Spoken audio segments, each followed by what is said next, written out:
Kumusta? Ako ay natutuwa at naparito ka. Welcome to Maestro Mo YouTube channel. Manood, makinig, at matuto.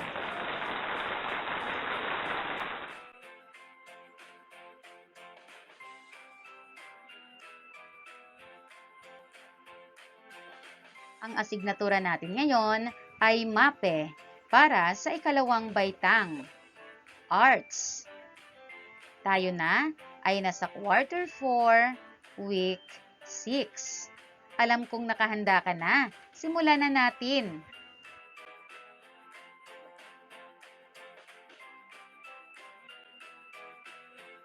Most essential learning competencies. Executes the steps in making a paper mache with focus on proportion and balance. Creates a clay human figure that is balanced and can stand on its own.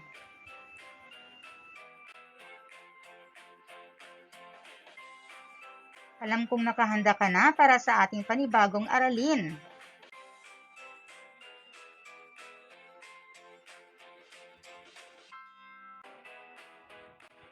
Ngayon, pag-aaralan natin ang paggawa ng paper mache na nagpapakita ng proporsyon at balanse.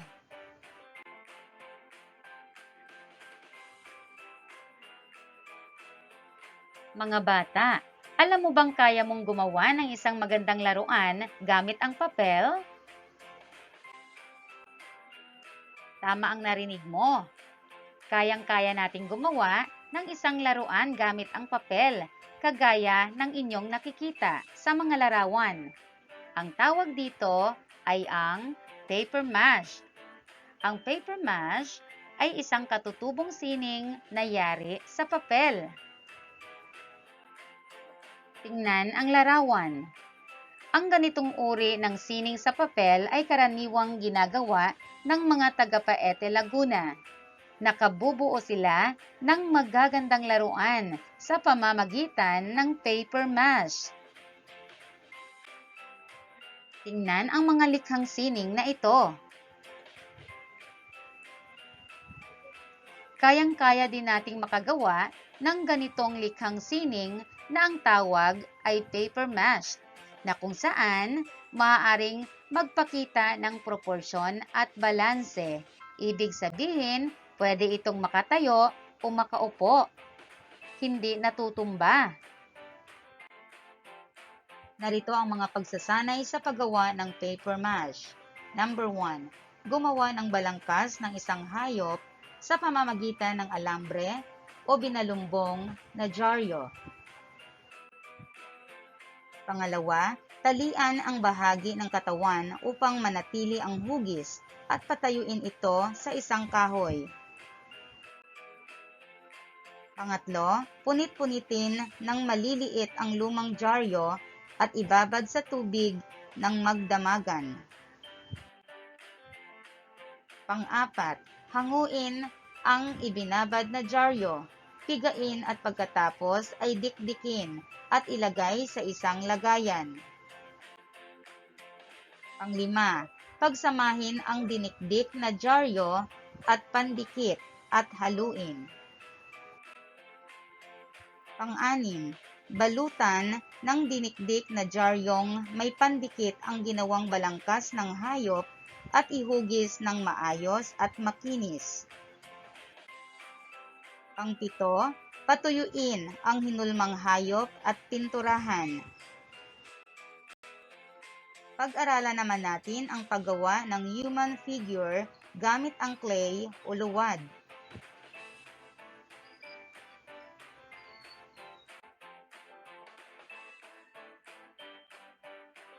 Tingnan ang mga nasa larawan. Ano kaya ang tawag dito? Kung ang sagot mo ay clay, tama.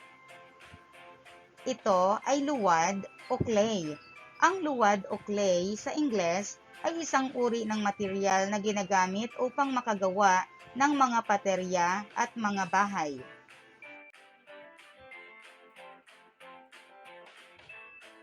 Ito ay ginagamit ng ating mga ninuno noon upang gamitin para ilagay ang tubig, bigas at iba pa.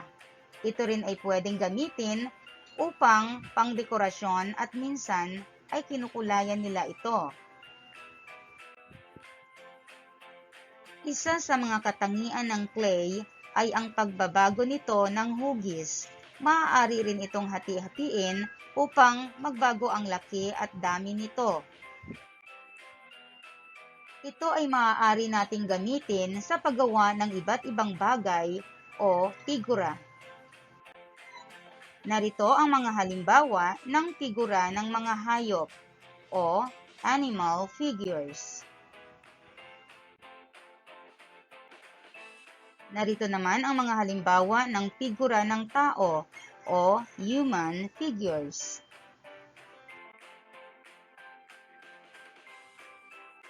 Ngayon ay gawin ang mga gawaing nakahanda para sa iyo.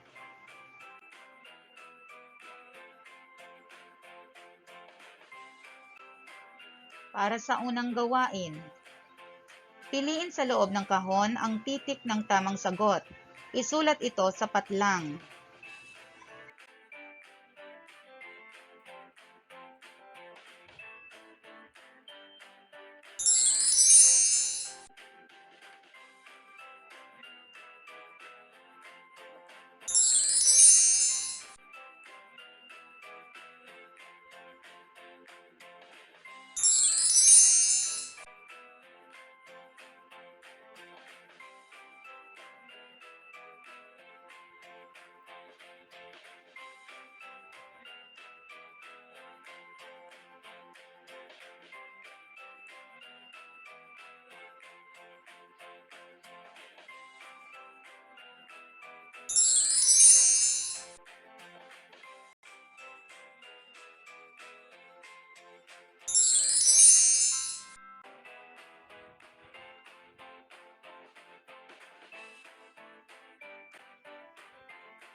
Panuto.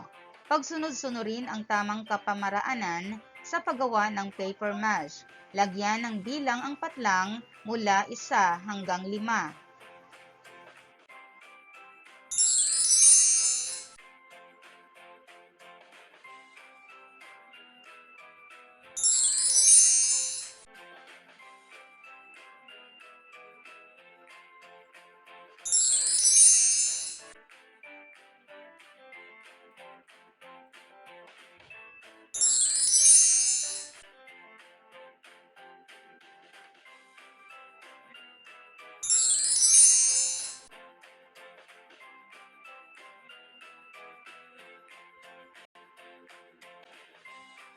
At para naman sa ikalawang gawain, panuto. Sundin ang mga panuto sa ibaba. Ihanda ang mga kagamitan sa paggawa ng human figure na gawa sa clay o luwad. Mga kagamitan, clay. Maaaring gumamit ng iba't ibang kulay upang mas maganda ang iyong gagawin.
Kunin ang iyong likhang sining. Ipakita ito sa klase at sagutan ang sumusunod na checklist. Iguhit ang puso kung nagawa ng maayos at ulap kung hindi maayos. Isulat sa kwaderno ang iyong sagot.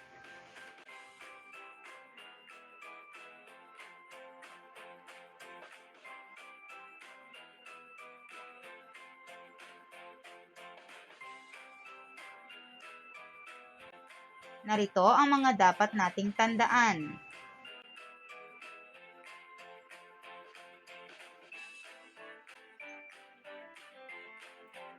Ang paper mache ay isang katutubong sining na yari sa papel. Ang clay ay maaari nating gamitin sa paggawa ng iba't ibang bagay o figura dahil sa katangian nito na pagbabago ng hugis. Maaari rin itong hati-hatiin upang magbago ang kanyang laki at dami. Binabati kita sa mga ipinamalas mong husay at galing. Huwag kalimutang i-like ang video na ito at i-share ang iyong mga natutuhan. Hanggang sa muli!